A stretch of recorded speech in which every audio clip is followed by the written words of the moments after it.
नमस्कारम। Magnus Carlsen की हार मुझे लगता है एक न्यूज़ बन चुकी है आजकल कि जब भी वो हारते हैं तो लगता है कि यार ये आदमी कैसे हार सकता है? इतना भयंकर चेस खेलता है, ओपनिंग से लेकर मिडल गेम और एंड गेम का इतना सुपर एक्सपर्ट प्लेयर। लेकिन वैसिली सो जो कि यूएसए के बहुत ही स्ट्रॉन्ग ग्रैंड मास्टर है, इसके पहले भी 2-3 बार कमाल कर चुके हैं वो पिछले कुछ टूर्नामेंट्स में। उन्होंने एक बार फिर ओपेरा रैपिड टूर्नामेंट में उनको हरा दिया है और पहला राउंड हारने के बावजूद हालाँकि अच्छी बात ये थी कि 2 दिन बाद मैग्नस कार्लसन फिर से लीड कर रहे थे टूर्नामेंट को। लेकिन ये गेम ज़रूर चेक करना चाहिए बिकॉज़ बहुत ही अच्छा गेम हुआ था एक्चुअली अगर हम देखें तो राइट। हम डायरेक्टली गेम की तरफ जाते हैं और उसको डिटेल में देखेंगे कि क्या हुआ था।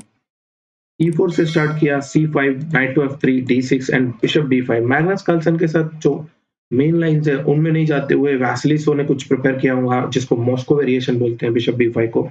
BD7 खेला यहाँ पे, bishop into D7, queen into D7 and C4। अब इस एक मूव को थोड़ा-सा समझ लेते हैं कि क्यों खेला था ये। जनरली जो मैरोक्सी बाइंड पोज़ीशन आते हैं लाइक C4 और E4 पे पॉन होता है और CD एक्सचेंज हुआ रहता है। उन पोज़ीशंस में E2 पे बिशप रखते हैं इधर, लेकिन इसमें उन्होंने एक्सचेंज कर दिया बिकॉज़ ये E2 का बिशप हमेशा अपने पॉन चेन के अंदर होता है और लाइट कलर पे होने के बावजूद वो इतना कुछ कर नहीं पाता है। तो मॉस्को वेरिएशन का मेन एम ही ये होता है कि आप लाइट कलर बिशप एक्सचेंज कर दो और फिर वो position Khelo without that bishop on E7 and C8 right? शायद आपको ये समझ आ गया होगा कि क्यों पहले बिशप B5 खेला और फिर C4 खेला था राइट? सो कैसल यहाँ पे नाइट F6 खेला, नाइट C3, E4 मर रहा था obviously G6, Sicilian dragon versus Maroczy bind वाले जो सेटअप है वो आने वाला है। D4 खेला, C into D4, night into D4, bishop G7 right? अब बिशप G7 के बाद यहाँ पे F3 खेल दिया और ऑब्वियसली अब आपको समझ आ गया होगा कि अगर ये बिशप यहाँ पे होता भी तो इतना कुछ नहीं कर रहा होता क्योंकि उनका C8 का बिशप ठीक-ठाक ही लग रहा है राइट? तो यही एक रीज़न होता है उसका। कैसल किया, बिशप टू E3, रुक C8 एंड देन B3। अब बहुत बार ऐसा होता है इन पोज़ीशंस में जब C3 पॉन जो नाइट जो है वो अनसपोर्टेड होता है। लेट्स से कि यहाँ पे अगर B3 को उन्होंने A6 खेला होता और आप कैसल कर रहे हो तो मे बी B5 आ सकता है। क्योंकि आप इसको मार नहीं सकते बिकॉज़ ये हैंगिंग है। तो आपको ये बात नोटिस करनी चाहिए कि C8 का रुक जो है वो सिर्फ़ C4 को नहीं पूरे फाइल पे अटैक करता है, राइट?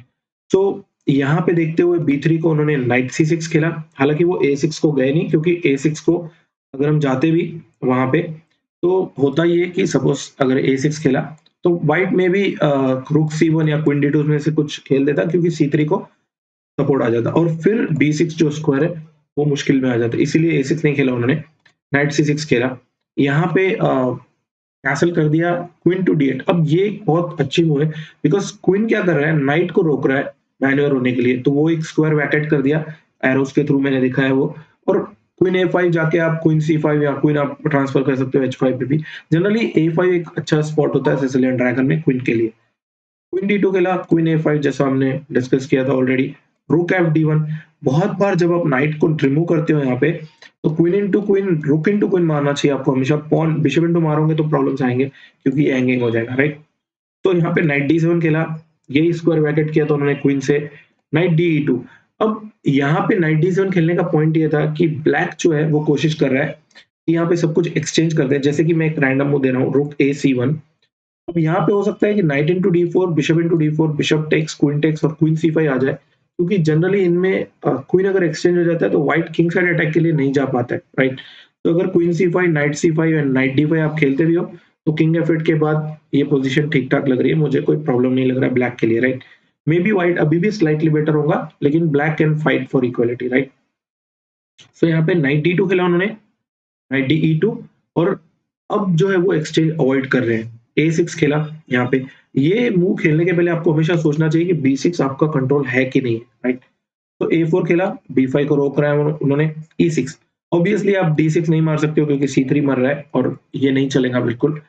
और यहाँ पे रुक B1 खेला, अभी भी आप नहीं मार सकते हो उसको क्योंकि उस वेरिएशन में आपके पास हमेशा एक प्रॉब्लम है कि अगर आप इसको मारते भी हो सपोज़ तो सॉरी क्वीन D6 के पहले बता रहा हूँ मैं अगर सपोज़ यहाँ पे अगर मारा होता, तो इसमें होता ये है कि bishop into C3, night into C3, queen मारा, क्वीन D7 मारा तो E3 आएँगे, राइट? और अगर आप BD2 खेलोगे after queen into C3, BD2 तो क्वीन D4 चेक आ रहा है और फिर क्वीन आपको वो मारने नहीं देगा। तो ऐसा कुछ हो नहीं रहा था, टैक्टिकली सब कुछ ओके था। तो उसको देखते हुए उन्होंने रुक AB1 खेला, रुक D8। अब वो इनडायरेक्टली इसको बचा रहे हैं, राइट? तो यहाँ पे खेला BG5। अब ये जो ऐसी घटिया चाल होती है ना जिसमें आप कुछ कर नहीं रहे हो बट अपोनेंट के पीसेस को राइट देयर मतलब मैं ब्लैक साइड से बोल रहा हूँ कि आपको ऐसे मूव्स बहुत परेशान करने वाले होते हैं कि आपको कोई थ्रेट नहीं है रियली अभी फिलहाल, लेकिन आप उसके पीसेस को भगा रहे हो इम्पोर्टेंट स्क्वायर से, राइट? तो रूक e8 खेला यहाँ पे, बिशप f6 ऑब्वियसली आप नहीं जा सकते थे बिकॉज़ इसमें bishop into f6, night into f6 और b4 I am not sure कि b4 आ सकता था, बट ऐसे मूव्स कुछ आ सकते थे, राइट? जिसमें प्रॉब्लम्स आएँगे। तो रूक e8 खेला, वैसिलिस ने वहाँ पे कंट्रोल कर लिया था d8 को, बिशप f4 वापस है, अब d6 मर रहा है, नाइट d e5। हमेशा आप अभी भी मुझे लगता है क्वीन d6 नहीं मार सकते हैं बिकॉज़ नाइट f3 मार के और c3 मर जाएगा, राइट? शायद आपने चेक कर लिया हो। सो उसको देखते हुए h3 खेला, ये एक इम्पोर्टेंट स्क्वायर है बिकॉज़ फ्यूचर में होगा ये कि जब आप बिशप e3 खेल के f4 खेलोगे तो ये नाइट जो है वो परेशान करेगा g4 पे आके, तो उसको रोक दिया उन्होंने और फ्यूचर में आप किंग h2 भी खेल सकते हो h3 के भरोसे, तो ये एक ठीक-ठाक मूव्स लग रही थी मुझे। रूक a d8 खेला, फाइनली उसको सपोर्ट कर रहे हैं। King h2, queen to b4 and bishop g5। अब फिर से आप देखो, पहले भी रूक d8 पे आया था, तो उसको भगा दिया। फिर से रुक आया, अब आप d7 नहीं खेल सकते हो बिकॉज़ उसमें एक प्रॉब्लम होगा। आई थिंक f4 शायद आ रहा है और फिर इस नाइट को जगह नहीं है कहीं अच्छी। और आपने देख लिया होगा h3 से कैसे वो इम्पोर्टेंट स्क्वायर उन्होंने रोक लिया है, राइट? तो इसीलिए bg5 को f6 खेला और अब प्रॉब्लम ये है कि ये जो स्ट्रक्चर है ये बहुत ज़्यादा अच्छा नहीं लग रहा है ब्लैक के लिए। जनरली ड्रैगन में जो पॉन्स है वो f7 और e7 पे रहते हैं, f6 और e6 पे नहीं रहते हैं, राइट? तो बिशप e3 खेला, नाइट f7। ब्लैक एक्चुअली देखा जाए तो कोई एक सही प्लान ढूँढना पड़ेगा उसको बिकॉज़ व्हाइट जो है वो कुछ कर नहीं रहा है, सिर्फ़ अपनी पोज़ीशन को मेंटेन कर रहा है और उसके साथ ही साथ वीकनेस क्रिएट करते जा रहा है, राइट? तो f4 खेला, f5 ये इम्पोर्टेंट था अदरवाइज़ कभी व्हाइट ही f5 खेल देगा। तो e इंटू f5 मारा, g इंटू f5 और फाइनली आफ्टर नाइट d4 अब आप देखो कि व्हाइट के पीसेस अभी भी अच्छे लग रहे हैं और ब्लैक का किंग साइड जो वो थोड़ा-सा एक्सपोज़ होता जा रहा है, राइट? तो d5 खेला, e into d5, e into d5 और अब आप देखो किंग इसका सेफ है, ब्लैक का किंग थोड़ा अच्छा नहीं लग रहा है। आइसोलेटेड पॉन है, व्हाइट के पॉन्स बहुत अच्छे लग रहे हैं, 2 ही आइलैंड है, तो बढ़िया लग रहा है वो। bg1 अब bg1 क्यों खेला? बिकॉज़ यहाँ पे एक थ्रेट था कि रुक इंटू e3 आ रहा है इसमें और फिर d4 मर जाएगा आपका।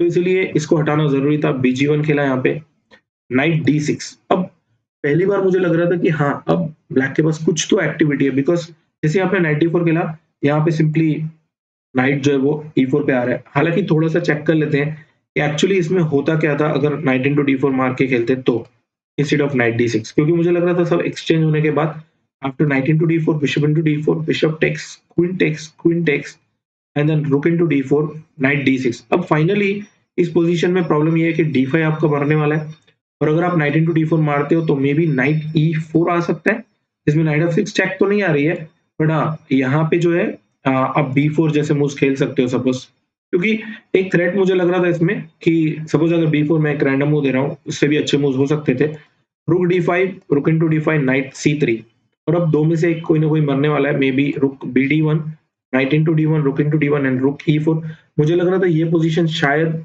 प्लेबल थी लेकिन इसमें दिक्कत ये थी कि चेक आके रुक आ रहा है यहाँ पे और b7 मार देगा तो व्हाइट हमेशा स्लाइटली बेटर था इन पोजीशंस में राइट लेकिन नाइट d6 खेला यहाँ पे शायद उन्होंने वो एंडिंग देख लिया होगा कि उसमें कोई चांस नहीं है मतलब अब मर मर के ड्रॉ कर लोगे ज्यादा में ज्यादा और कुछ नहीं राइट सो नाइट d6 खेला queen to d3 knight e4 finally एक पीस ऐसा बैठ गया है सेंटर में जो कुछ तो चांसेस क्रिएट कर सकता है नाइट ce2 खेला और अब उन्होंने एक्सचेंज कर दिया night into d4 and finally bishop into d4 अब क्वीन तो आप एक्सचेंज करोगे नहीं यार इस पोजीशन में बिकॉज ओपोनेंट का किंग जो है वो अगर एक्सपोज है तो आप अगर क्वीन एक्सचेंज कर रहे हो तो फिर आपसे बड़ा मूर्ख कोई नहीं है राइट तो नाइट d4 मारा यहाँ पे किंग h8 यहाँ पे हालांकि मुझे लगता है मैग्नस कार्लसन ने शायद थोड़ा सा मिस किया था कि ऑब्वियसली उस वक्त टाइम थोड़ा कम होगा मैंने टाइम इतना नहीं देखा था तो यहाँ पे नाइट c3 आ रहा था जो जिसमें आपको लग रहा है कि यहाँ पे दो में से एक मिल रहा है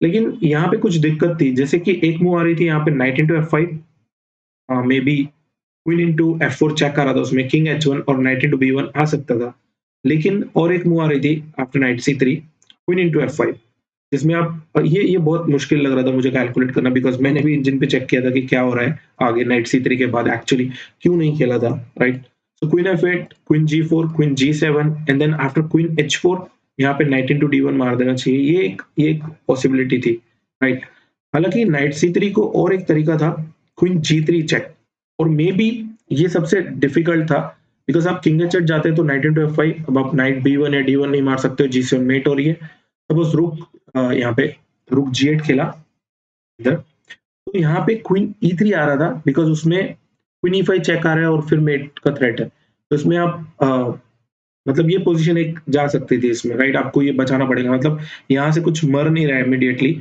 और आपको शायद से यहाँ पे रुक ई8 या क्वीन एच4 भी एक आइडिया था जिसमें रुक एफ8 आ रहा था एक्चुअली, बट यहाँ पे रुक ई8 खेलना पड़ेगा। तो ये पॉसिबिलिटीज़ थे, लेकिन मैग्नस कार्लसन ने शायद यहाँ मिस कर दिया और नाइट डी4 को किंग एच8 खेला।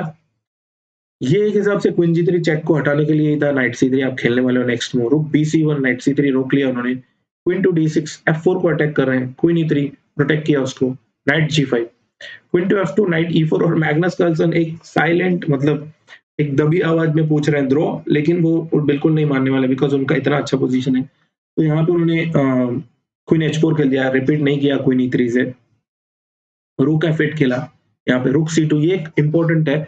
आप हमेशा टाइम प्रेशर में जब भी खेलते हो नाइट के अगेंस्ट स्पेशली, तो आप 2 स्क्वायर डायगोनल पे रख दो कोई भी पीस, आपको उसको मिनिमम 3 मूव लगते हैं इसको अटैक करने के लिए, राइट? किंग को भी जब आपको लगे कि टाइम प्रेशर में आपको प्रॉब्लम आती है, तो किंग को आप नाइट के 2 स्क्वायर किसी डायगोनल में रख दो, तो सेफ रहता है 3 मूव के लिए, राइट?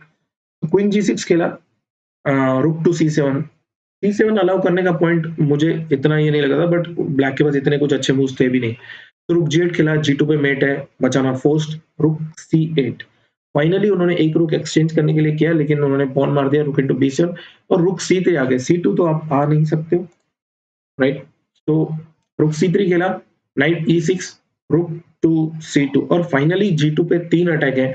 डिफेंड करना इतना आसान नहीं है क्योंकि कोई पीस आ ही नहीं रहा है, लेकिन आप ब्लॉक कर सकते हो नाइट जी5 से बिकॉज़ अगर आप इस एंडिंग में जाओगे, knight into G five I think F into G five, queen into G five तो सीधा मर रहा है ये और नॉर्मली वो पोज़ीशन अगर ये खुल जाता है ऐसा, तो फिर ये चेक भी आ सकता है कभी, राइट? तो प्रॉब्लम्स तो थे उसमें। रुक जी7 खेला, रुक बी8, रुक जी8, टेक्स, टेक्स और अब इस पोज़ीशन में मुझे लगता है व्हाइट को डेफिनिटली बेटर पोज़ीशन मिलनी चाहिए बिकॉज़ व्हाइट का किंग अभी भी सेफ है, राइट? और टाइम प्रेशर में अगर आपका किंग सेफ है तो ये मुझे लगता है एक बहुत अच्छा बोनस हो सकता है। नाइट इंटू ई4, पॉन इंटू ई4 पहले आप नहीं मार सकते थे क्योंकि यहाँ पे जब रुक था बिकॉज़ रुक इंटू जी2 आ रहा था, लेकिन एक रुक एक्सचेंज करने के बाद आप मार सकते हो। तो किंग एच1 खेला यहाँ पे, ये बहुत ही मतलब एकदम आसान सी वो लग रही है, लेकिन उन्होंने बहुत अच्छा और एक्टिव डिसीजन लिया था इसके बाद, ये मुझे बहुत अच्छा लगा था। मुझे टू बी वेरी ऑनेस्ट मुझे लगा था कि किंग एच1 का सिर्फ आइडिया ये है कि इस डायगोनल में आप कभी चेक-वेक जो आए वो नहीं अलाउ कर रहे हो। लेकिन उन्होंने क्या किया, जैसे ही किंग जी7 खेला, जी4 खेल दिया और ये देखते हुए मुझे लगा कि शायद किंग जी7 नहीं जाना चाहिए था, किंग एफ7 जाना चाहिए था। क्योंकि जी फाइल में अगर 2 पीसेस आप रख रहे हो, तो ये प्रॉब्लम वाली बात है, राइट? और शायद ये उन्होंने मिस कर दिया था क्योंकि जी7 के बाद मतलब एक बार जी4 आ गया, ये गेम खत्म ही हो गया था पूरा। जी4 खेला, किंग टू एफ7, G into F five, queen into F five, रुक जी5। यहाँ पे एक आगे पोज़ीशन आने वाली है जो आपको चेक करना चाहिए कि कैसे उसको चेक्स कैसे रोकेंगे, राइट? ये बहुत अच्छा कैलकुलेट किया था उन्होंने। रुक C1, किंग टू G2, रुक C2, किंग F1, रुक टू C1, किंग E2, अब फिर से रुक चेक दिया और यहाँ पर बहुत ही इम्पोर्टेंट मूव थी और बहुत ही केयरफुली कैलकुलेट करना पड़ेगा कि एक्चुअली किंग D1 नहीं चल रहा है बिकॉज़ इसमें क्वीन D7 चेक आ रहा था, किंग इंटू C2 मारा तो queen D3 check, king B2 को may be queen D2 check और A3 को queen I think D6 check आ रहा था और ये सब ये परपेचुअल हो जाता। अगर आप B4 खेलते भी क्वीन D3 चेक आ रहा था। लेकिन वासिलिस ने यहाँ पे बहुत ही अच्छा कैलकुलेट किया कि D1 की जगह किंग E1 जाते हैं क्योंकि अब अगर आपने चेक दिया तो किंग D2 आ जाएगा और अब आप डी मतलब यहाँ पे एक्चुअली उन्हें रिजाइन कर दिया था मैग्नस कार्लसन ने। लेकिन यहाँ पे हम देखते हैं क्विकली कि क्या होता है। क्वीन D7 को होता ये कि किंग इंटू C1 मारते। पहले क्या हो रहा था, किंग C2 पे मार रहे थे, तो ये चेक आ रहा था। अब वो चेक आ नहीं रहा है। तो अगर आप क्वीन C8 चेक देते भी हो तो किंग B1 आ रहा है और नो चेक पोजीशन आ गई है जिसमें ये दोनों डेफिनिटली गेम को डिसाइड कर देंगे। तो एक जबरदस्त गेम हुआ था, मैग्नस कार्लसन हार गए थे इसमें, लेकिन इसके बाद उन्होंने दिखा दिया कि क्यों वो वर्ल्ड चैंपियन है और वो जो जीतने की उनकी भूख है ना, वो खत्म ही नहीं हो रही है। मतलब इतने सालों से वो वर्ल्ड चैंपियन है, हर टूर्नामेंट, मेजर टूर्नामेंट जीत जाते हैं, कभी-कभी छूट जाता है उनसे, लेकिन डोमिनेट करते हैं यार वर्ल्ड को। और इस गेम के बाद उन्होंने कुछ बेहतरीन गेम्स खेले थे। देखते हैं कि आगे इस टूर्नामेंट को कौन जीतने वाला है। कमेंट्स में आप बता सकते हो आपका कौन-सा फेवरेट प्लेयर है, आपको क्या लगता है कि किस और इसके अलावा भी अगर कोई और अच्छे गेम्स हो, जैसे अनीश और विदित का एक गेम मैंने अपलोड किया था, वो भी आप चेक करो। इसके अलावा आपके पास कौन से अगर अच्छे गेम्स हैं जो, जैसे डैनियल डुबो से मैं एक्सपेक्ट कर रहा हूँ कि कुछ ना कुछ हर टूर्नामेंट में वो 2-3 ऐसे अनबिलीवेबल गेम्स खेलते हैं कि मज़ा आ जाता है, राइट? तो मैं उनको अच्छा कवर करता हूँ। और भी अगर आपके पास कुछ गेम्स हैं तो आप कमेंट्स में डालो, आई विल ट्राई। मिलते रहेंगे, बाय, थैंक यू, खुश रहो, मस्त रहो, स्वस्थ रहो, बाय।